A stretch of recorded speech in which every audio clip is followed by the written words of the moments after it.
Hello vlog, we're at siya, the Field Museums. Murag, sa to, undersea?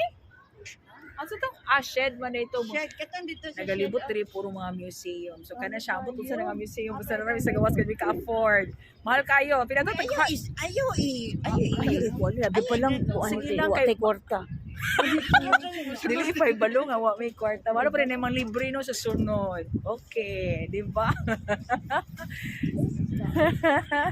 Dili ko na magsaba. Wa may kwarta.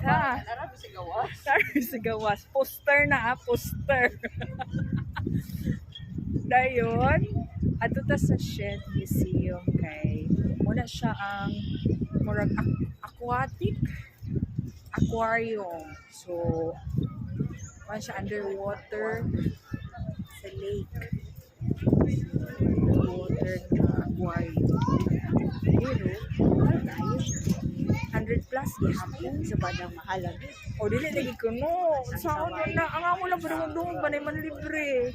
Malo po din ay maluwi na mo. Char ginawas. Okay, saan na ko na pagbali ha? Hindi na ko mabali. Nagkurog-kurog. Anak na lang. Hey! Hey, mga vloggers! Mga Eskimo! And Uy, abet! Backwards, ako mga Eskimo. Mga companion. And then, nata sa Shed Museum, underwater aquarium. Bye-bye!